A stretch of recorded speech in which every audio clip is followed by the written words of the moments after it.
Et si le silence pouvait être la seule chose qui vous sépare de la mort, et si dans un monde où faire du bruit signifie mourir, une famille devait apprendre à vivre sans jamais prononcer un mot alors que la Terre a été envahie par des créatures extraterrestres aveugles mais dotées d'une ouïe hypersensible qui attaque instantanément tout ce qui produit le moindre son, car ces monstres possèdent une armure corporelle indestructible et peuvent détecter un chuchotement à des kilomètres de distance, transformant le monde entier en un cimetière silencieux où les survivants communiquent uniquement par gestes. Lee Abbott, John Krasinski, sa femme enceinte Evelyn, Emily Blunt, leur fille sourde Regan, Millie Simon, et leur fils Marcus, Noah Jupe. Et le petit beau tente de survivre dans cette réalité cauchemardesque en évitant soigneusement tout bruit pendant qu'il fouille une pharmacie abandonnée à la recherche de médicaments essentiels, car Evelyn approche du terme de sa grossesse. Et ils ont désespérément besoin d'antibiotiques pour assurer un accouchement sûr dans ce monde hostile, alors que la famille communique exclusivement en langage des signes pour éviter d'attirer l'attention mortelle des créatures. Le petit beau est fasciné par un jouet spatial électronique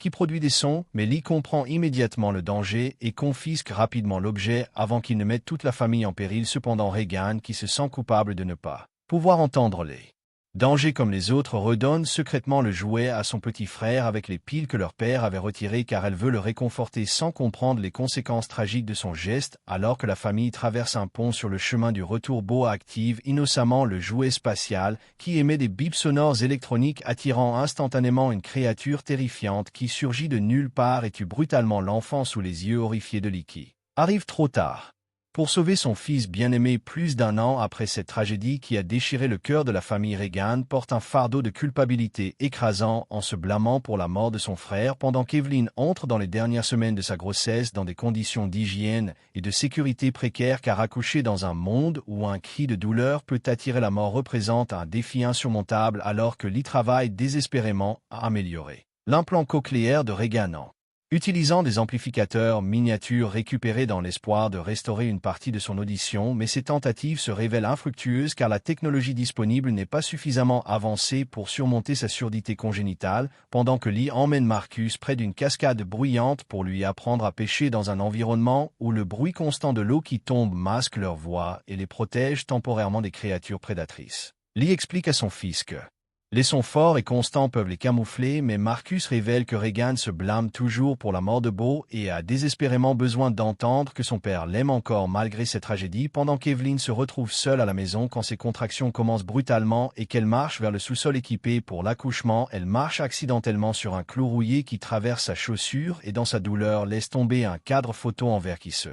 brise bruyamment sur le sol, attirant immédiatement une créature vers la maison, alors qu'Evelyn active rapidement l'interrupteur qui change les lumières extérieures en rouge pour signaler le danger aux autres membres de sa famille. Elle lutte pour rester silencieuse pendant ses contractions douloureuses, car le moindre gémissement pourrait la tuer. Quand Lee voit les lumières rouges d'alarme, il ordonne à Marcus de lancer des feux d'artifice comme diversion pour masquer les sons de l'accouchement. Pendant qu'il court vers la maison, où il trouve Evelyn cachée dans la salle de bain avec leur nouveau-né, et ensemble ils descendent dans leur sous-sol insonorisé, mais Lee doit partir chercher les autres enfants en promettant de tous les protéger, alors qu'Evelyn s'endort d'épuisement, mais se réveille pour découvrir que le sous-sol est inondé par une canalisation cassée et qu'une créature a trouvé son chemin vers leur refuge. Pendant que Regan et Marcus tentent de rentrer à la ferme, ils se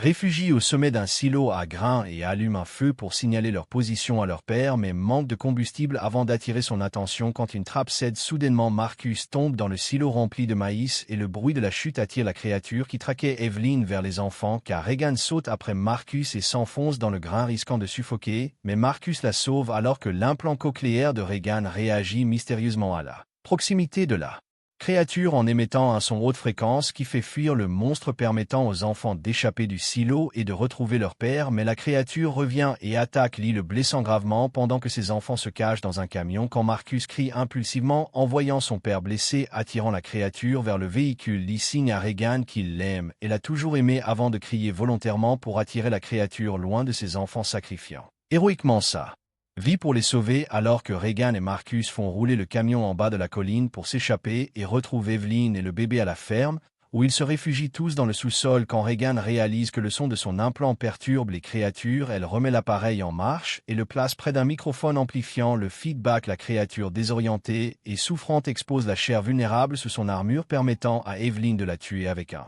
fusil de chasse, alors que la Famille voit sur les moniteurs de sécurité deux autres créatures approcher attirées par le coup de feu. Ils s'arment tous avec leur nouvelle connaissance de la faiblesse des monstres prêts à se battre pour leur survie.